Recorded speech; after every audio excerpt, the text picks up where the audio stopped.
en Ukraine, en l'occurrence Florian Lidler et Antoine Bourdarias. En Pologne, c'est Charline Hurel, tous avec des réfugiés ou des combattants. Comme chaque jour, on fera un point toutes les demi-heures sur les dernières images avec Thierry Coiffier, un point sur les cartes également et les mouvements de troupes et de population avec Laura Pouget. Ce sont des cartes interactives qu'on analysera ensemble. Sur le plateau d'ailleurs, pour m'accompagner, les meilleurs spécialistes, Didier François, Vincent Hugeux, Catherine Gentil, de nombreux généraux qui nous expliqueront les tactiques notamment sur ces cartes.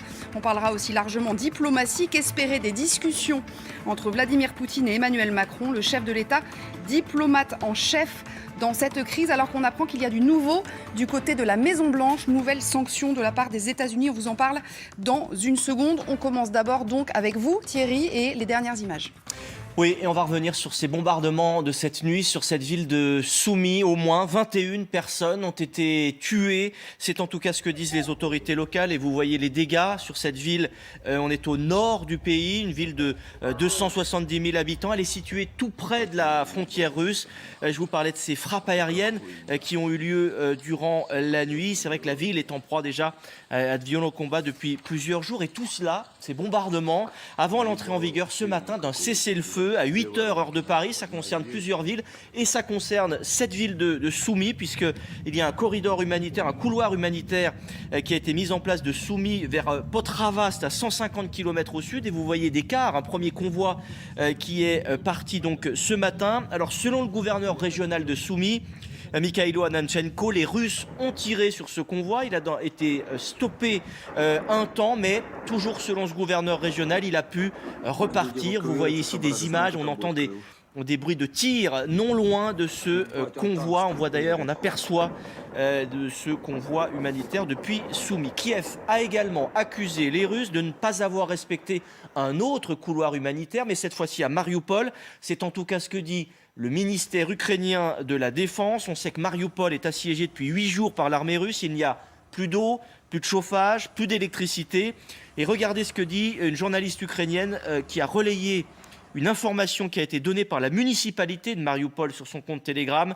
Une enfant est décédée de déshydratation à Mariupol. Elle s'appelait Tania, elle avait 6 ans, seule dans les dernières minutes de sa vie. Et je vous le disais, depuis 8 jours, donc, Mariupol est sans nourriture, sans eau, sans chauffage ou électricité. La version russe de ce blocus, de ce siège de Mariupol, ils disent que les Ukrainiens empêchent les civils de partir afin de servir de bouclier humain. C'est évidemment la version russe de ce siège. Voici, pour finir, Bénédicte, les premières images de la Légion internationale, images tournées dans la région de Kiev. Qu'est-ce que la Légion internationale, me demanderez-vous? Ce sont des combattants, principalement européens, qui sont venus à l'appel du président Zelensky, qui avait lancé justement cet appel à tous les volontaires aguerris pour venir en renfort. Eh bien, le ministère des Affaires étrangères ukrainien affirme que plus de 20 000 personnes de 52 pays se sont portées volontaires. On ne sait pas s'ils sont encore arrivés dans le pays, mais voilà pour ces premières images de la Légion internationale.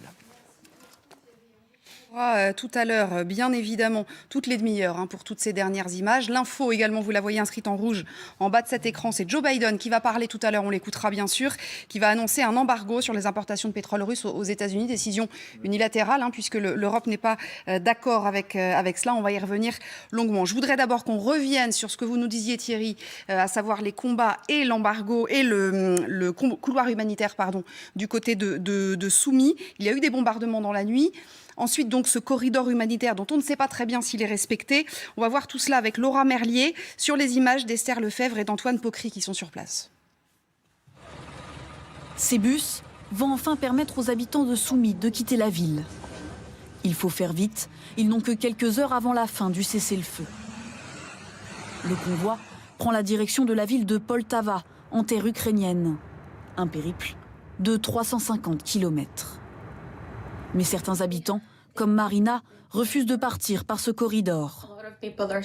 Beaucoup de personnes ont peur d'emprunter les corridors. Hier, certains trajets ont été visés par des tirs russes. On n'a aucune confiance. Ça fait vraiment peur. Cette nuit, la ville s'est de nouveau retrouvée sous le feu de l'artillerie russe. Des frappes aériennes sur des immeubles d'habitation ont tué plus de 20 personnes.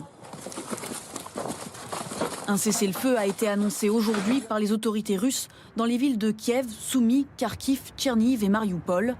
Mais les couloirs humanitaires proposés font toujours l'objet de désaccords.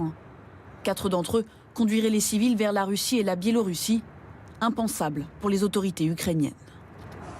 Alors que de nombreux Ukrainiens se réfugient à l'ouest, les bombardements frappent maintenant des villages jusque-là épargnés, comme nous l'explique notre équipe, à 20 km d'Odessa. La base militaire du village est à quelques mètres de nous seulement, juste derrière ces maisons. Interdiction pour nous de la filmer, cette base frappée hier soir par un missile russe. Cet homme vit juste à côté. Il a entendu l'explosion. Je commence vraiment à m'inquiéter pour ma famille. J'ai 2 filles, vous savez. Cette inquiétude est partagée depuis plusieurs jours par les habitants d'Odessa. Ils voient désormais les bombardements se rapprocher de leur ville. Alors on va voir ça de façon plus précise avec vous, Laura Pouget, dans un instant. Juste le temps pour moi de présenter les personnalités autour de ce plateau. Catherine Gentil, évidemment. Bonjour ma chère Catherine. Bonjour. Général Dominique Trinquant, merci d'être resté. Vous étiez ancien chef de la mission militaire française auprès de l'ONU. Didier François est avec nous également et j'en suis ravie. Bonjour à vous mon cher Didier. Et Vincent Hugeux, merci également d'être resté. Alors justement, je vais vous emmener avec moi, si vous le voulez bien Vincent. On va aller voir Laura. Laura, vous allez nous aider à y voir plus clair au sujet de Soumy. Donc on disait tout à l'heure, il y a eu un premier couloir humanitaire qui a été mis en place. Oui, je vous montre Soumy, c'est au nord-est du pays. Cette ville, un premier couloir humanitaire confirmé par les autorités ukrainiennes et cette précision a son importance. Il part vers le sud en direction de Poltava, à 150 km plus au sud. Alors Soumy, on le sait, a été visé par des bombardements russes cette nuit qui ont fait plus de 20 morts. Mais Poltava, il faut le préciser, n'est pas à l'abri du conflit, comme l'est une partie ouest de l'Ukraine. Les troupes russes ne sont pas loin, alimentant les craintes des autorités ukrainiennes quant à l'accueil des réfugiés qui ont commencé à descendre en bus. Voilà pour ce premier petit couloir humanitaire. Il y a d'autres villes qui sont censées être concernées. D'après Moscou, la capitale, Kiev. Si je vais plus au nord, il y a Tchernihiv. Aller à l'est, Kharkiv. Et puis si je descends, le port de Mariupol, ce port stratégique dont on parle beaucoup ces derniers temps, assiégé, mais toujours aux mains des Ukrainiens. Et d'ailleurs ce matin, les Ukrainiens ils font savoir que les Russes, par leurs attaques, ils empêchent toujours toute évacuation, tout couloir humanitaire depuis Mariupol. Et alors ils emmènent où ces couloirs humanitaires, Laura ? C'est la grande question. Moscou fait savoir que de nouveaux itinéraires vont être soumis à l'Ukraine. Les premiers, en fait, ils ne convenaient pas. Et pour cause, regardez ce que proposait Moscou hier.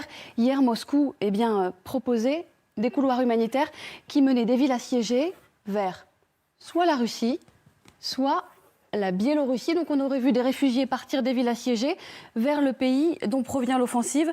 Proposition complètement immorale à juger Kiev. Merci beaucoup. Merci Laura. Alors Vincent, vous allez nous expliquer, parce que vous connaissez tout ça par cœur, déjà pourquoi Soumy a été d'abord attaqué cette nuit et puis ensuite ce couloir humanitaire ridiculement petit, si je peux me permettre, qui a été mis en place. Alors d'abord, Soumy, on le voit sur la carte, c'est une ville qui est extrêmement proche de la frontière russe. Ouais. Et l'idée évidemment, c'est de sécuriser un glacis alors que l'on sait qu'il y a encore des combats, puisque des unités combattantes efficaces de l'armée ukrainienne se trouvent au niveau du Donbass et qu'il y a des échanges, semble-t-il, de tirs encore, par exemple autour de la ville de Donetsk, qui est donc la capitale d'une des 2 républiques fantoches pro-Kremlin. Au passage, et à ma connaissance, le corridor humanitaire hypothétique qui part de Soumy ne suit pas ce modèle totalement rectiligne, puisque en réalité, il y avait une sorte de coude pour rejoindre Soumy par une ville qui s'appelle Lorvitsia, qui est à peu près à 150 km au sud-ouest de Soumy, et que donc on a d'ailleurs très rarement des corridors sécurisés, balisés, avec des instances de contrôle et de surveillance qui attesteraient de leur validité et de leur sécurité. J'ajoute au passage que le corridor humanitaire, le général Trinquant le disait tout à l'heure, c'est aussi un outil de la guerre et de la propagande, et c'est un instrument, ce qu'on appelle en bon français le blame game, le jeu de la faute, c'est-à-dire que c'est pas nous, c'est lui. On se souvient par exemple des expériences assez marquantes de la Syrie, notamment lorsqu'il y a eu des évacuations d'Alep. À chaque fois, c'est « Ah oui, on a voulu ouvrir un corridor, mais ils nous ont attaqués, c'est de leur faute, etc. » Donc ça entre aussi dans la grande guerre de propagande entre les belligérants. C'est ce que disait d'ailleurs aussi Emmanuel Macron hier. On va retourner s'asseoir pour en discuter avec les autres invités, parce que moi j'ai envie de savoir qu'est-ce que c'est Soumy en fait, Didier François. C'est une grosse ville, une petite ville, il y a beaucoup d'habitants. C'est quoi la cartographie, si j'ose dire? C'est une ville assez importante. Vous voyez bien qu'elle est, elle est le long de la frontière, elle est au nord de Kharkiv. Donc Kharkiv, c'est la deuxième ville du pays. Donc c'est important pour eux parce que, évidemment, c'est un peu, disons, la capitale de l'Est. Or, on voit bien qu'ils veulent prendre l'Est. Et s'ils veulent prendre l'Est et s'ils veulent poursuivre on le revoit sur la carte, s'ils veulent poursuivre leur offensive en direction du Dniepr, vous voyez la petite ligne bleue, le fleuve qui traverse et qui coupe le pays en deux, eh bien, vous voyez bien qu'ils ne peuvent pas laisser derrière eux des poches dans lesquelles il y aurait de la résistance et qui pourraient attaquer leur ligne de ravitaillement, leur ligne logistique. Et donc, ils ont décidé de réduire et de s'emparer de ces villes avant de poursuivre leur progression. Et donc, Soumy et Kharkiv sont aujourd'hui les deux villes du Nord, avec une troisième ville qu'on ne voit pas là-dessus, mais qui s'appelle Tcherniv et qui est un peu plus en direct. Bah si, on la voit, Tcherniv. On la voit, elle est au nord. Ouais. Excusez-moi. Au nord de Kiev. Et donc, vous voyez bien que ces trois villes-là, il faut absolument qu'ils les prennent s'ils veulent pouvoir poursuivre leur offensive vers Kiev.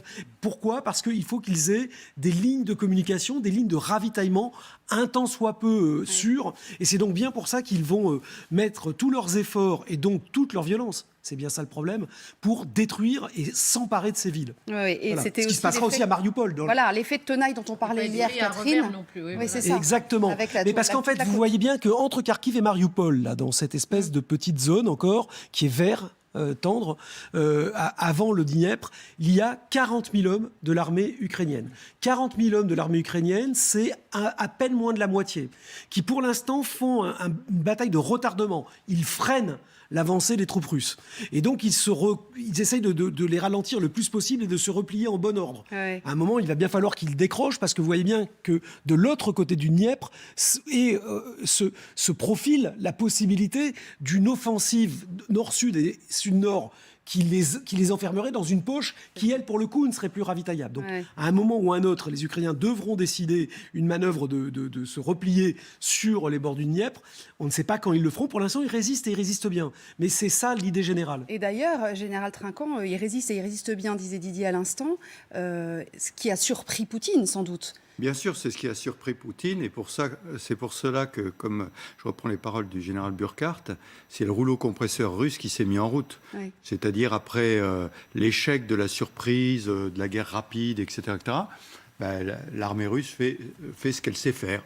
Un rouleau compresseur qui avance, on le voit bien, qui avance sur l'Est. Pour reprendre un peu ce que vous disiez il y a 2 minutes, pour faire un comparatif, si vous voulez, toute proportion gardée, avec une histoire française que les gens connaissent bien, sur le Donetsk, vous aviez l'armée préparée, armée, qui luttait contre les séparatistes. C'était la ligne Maginot. Et en fait, ils cherchent à enfermer cette ligne Maginot en passant du nord vers le sud et du sud vers le nord, pour que les forces bien préparées, bien entraînées, n'aient pas le temps de se replier et donc détruire le cœur de l'armée ukrainienne bien armée et bien équipée. Et alors, est-ce qu'il n'y a pas aussi, parce qu'on parle de tous ces bombardements, on peut se poser la question de dans quel état Poutine récupérerait ce pays, totalement détruit, avec plus d'habitants à l'intérieur. Ça, c'est une question. Et puis, Catherine, juste une question. On a dit cette nuit que le centre de recherche de Kharkiv, un centre de recherche nucléaire, si j'ai bien compris, avait été endommagé. On nous a bien dit après qu'il n'y avait pas de rayonnement radioactif et qu'il n'y avait pas de danger. Mais c'est ça aussi la politique de la terreur qui mène Poutine ? Ah bah bien sûr, parce que à chaque fois que vous prononcez le mot de nucléaire, que ce soit, alors encore plus en Ukraine où évidemment on a le souvenir du cauchemar de Tchernobyl, mais dans toute la région, dans toute l'Europe, évidemment ça fait froid dans le dos. Donc le fait de tirer même juste à côté, à partir du moment où il y a un soupçon, où il y a une angoisse en se disant est-ce que ça a été touché, est-ce que finalement il y a une fuite ou pas, évidemment ça amplifie encore la situation d'angoisse de la population civile et puis aussi des militaires, bien sûr. Une autre chose, puisqu'on parlait de la politique de la terreur, il y a effectivement la problématique, ce que vous disiez tout à l'heure, Vincent, des fameux couloirs humanitaires. Et on a bien vu cette jeune fille dans le reportage qui dit « Moi, je ne veux pas y aller. On se fait attaquer, c'est le meilleur moyen de se faire attaquer. » Le président Zelensky en a parlé ce matin, il s'est adressé à Vladimir Poutine. On l'écoute. L'occupant veut que nos gens meurent, mais ce n'est pas notre cas. Nous avons envoyé des convois humanitaires pour Mariupol, des transports pour sauver les gens.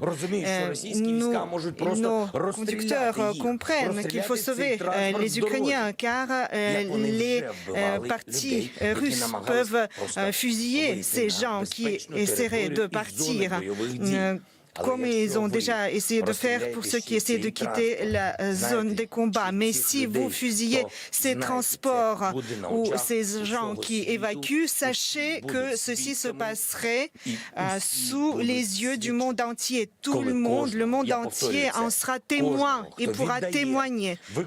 Et c'est ce qu'on appellerait effectivement une violation du droit humanitaire. Mais il refait le coup, Poutine, on en parlait hier déjà. Vous savez, le droit humanitaire, il le piétine allègrement avec ses rangers depuis un certain temps, et pas seulement sur le théâtre ukrainien. On a vu ce qu'était l'engagement russe, par exemple, en Syrie, et on sait très bien que Bachar el-Assad doit la survie de son régime à l'action plus ou moins concertée de l'Iran et de la Russie de Poutine, sans le moindre égard pour ce qu'on appelle le droit de la guerre ou les lois humanitaires. Donc ça, je pense que c'est une inconnue qui ne pèse pas dans son équation générale. Ce qui est vrai aussi, c'est que, imaginons, ce qui est un scénario parfaitement hypothétique, qu'il y ait une opération d'évacuation techniquement impeccable entre deux belligérants de bonne foi. Je vais vous dire à quel point on est dans l'imaginaire. Bon. Ça change la composition sociologique d'une ville. C'est-à-dire que si tous les civils quittent, vieillards, femmes, enfants, adolescents, etc. Qu'est-ce qui reste sur place? Il reste que des combattants. Et donc, votre ville, elle devient non plus un lieu de vie, avec des foyers, avec des maisons, elle devient un lieu, un théâtre de guérilla urbaine. Oui. Donc, je veux dire, c'est aussi un problème, parce qu'on sait très bien que ceux qui resteront, et ceux qui restent d'ores et déjà, ils restent pour combattre, donc non pas pour témoigner. Donc ça veut dire que c'est à double tranchant des deux côtés. Pour les Russes eux-mêmes et pour les Ukrainiens, parce que n'oublions pas qu'au-delà de cet épisode, l'idée que ce soit les Ukrainiens accueillis en Europe aujourd'hui, ou que ce soit ceux qui vont être évacués, le cas échéant, vers des zones plus ou moins sécurisées à l'intérieur de l'Ukraine, ils ont quand même vocation un jour à rentrer dans leur foyer. C'est ça. Mais il faut faire attention à ça, parce que ça, moi, ça m'a toujours frappé dans les sièges. J'imagine que toi aussi, tu rappelais hier cette histoire de cette vieille babouchka qu'on avait croisée sur la place de la Minoutka à Grozny. Mais moi, ça m'a toujours frappé, que ce soit à Alep, que ce soit à Grozny, que ce soit à Sarajevo. Il y a des tas de civils qui ont peur de sortir parce que c'est effrayant. Cette jeune fille, c'est effrayant. Ça, Honnêtement, et nous, on passe, on les voit, on les interroge. Et on repart, en général accompagné de combattants, et on a réussi à surmonter, mais bon, cette paralysie, cette tétanie. On a réussi à éviter d'être tétanisé. Bon, ce qui est déjà le premier pas de notre travail, mais c'est toujours impressionnant de voir. Donc, et je sais que Poutine va dire, mais ceux qui restent sont des résistants, sont des combattants. Eh ben non, c'est ça qui est terrible. C'est qu'en fait, moi, la jeune femme qui était là hier, notre Macha, la réalisatrice, elle avait laissé sa grand-mère. Mais il y en a plein qui vont pas partir, les vieux vont pas partir, les gens qui n'ont nulle part où aller ne vont pas partir, donc des civils resteront. Et donc il va dire c'est des boucliers humains. Mais non, s'ils tiraient pas sur la ville, il y aurait pas de boucliers humains. Alors justement, je voudrais qu'on aille rejoindre, alors du côté de Kiev cette fois-ci, Pascal, qui est français. Vous habitez à Kiev, Pascal, vous êtes entrepreneur. Bonjour à vous, merci d'être avec nous. Votre femme, elle a quitté l'Ukraine, elle a réussi à partir, mais vous êtes resté, et pas pour combattre, vous. Expliquez-nous pourquoi vous êtes resté. Moi, je suis resté, si vous voulez, parce que mon fils est franco-ukrainien, et donc aide ses camarades à résister, lui avec de l'aide humanitaire, il porte des cartons, il aide à amener de la nourriture. Et c'est pour cette raison que je le soutiens, que je suis proche de lui, il a 20 ans, et je tiens à être à ses côtés. Oui, vous êtes resté